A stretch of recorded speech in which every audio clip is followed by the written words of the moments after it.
How you doing today?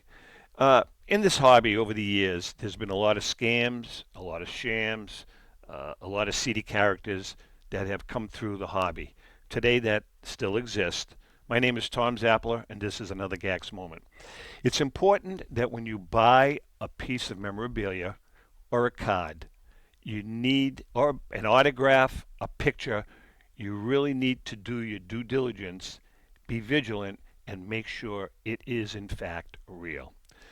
Uh, Signatures, for instance, don't trust any signature that you see if it's raw. You need to get it authenticated. I use PSA DNA, Beckett, JSA. Those are the reputable houses with experts that can, in fact, confirm an authentic autograph. Hugely important. You know, one of the things that I read an article that these scam artists really prey on the budget collector, not the guy buying $1 million worth of cards because he does his due diligence. They prey on people that are either new to the hobby, a novice, or people that don't do a lot of business. You got to be real careful because they can really, really scam you. The other thing is, like at a show, for instance, we call them gypsies.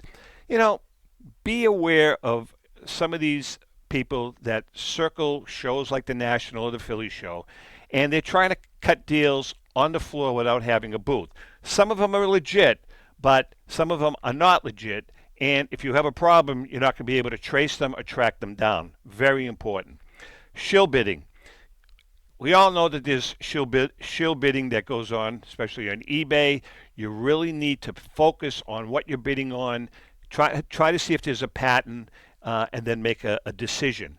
If a price seems that it's too good to be true, probably is.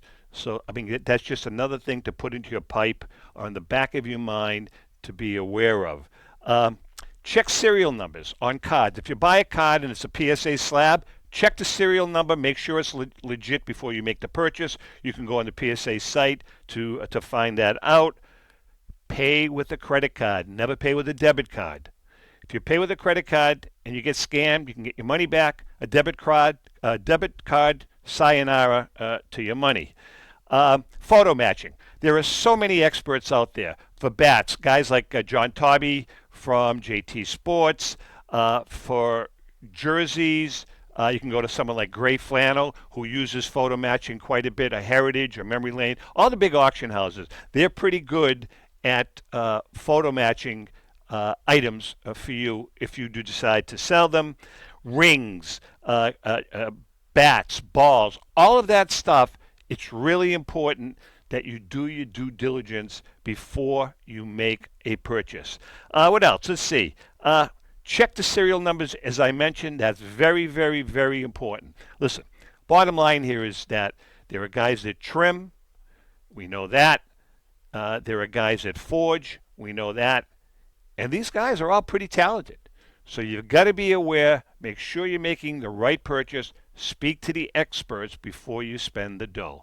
With that being said, we hope you listen to us every Wednesday night, the Great American Collectibles Show with myself, Red Sox Hall of Famer Rico Petrocelli, and my good buddy, Boston sports personality, John Mallory. You can watch us on Facebook. You can listen to us on iHeartRadio, Spotify, Alexa. You can listen to us on WCAP, on the internet stream up in the Boston area. We're all over the place. With that being said, be careful. Watch out for the scams and the shams. Happy collecting.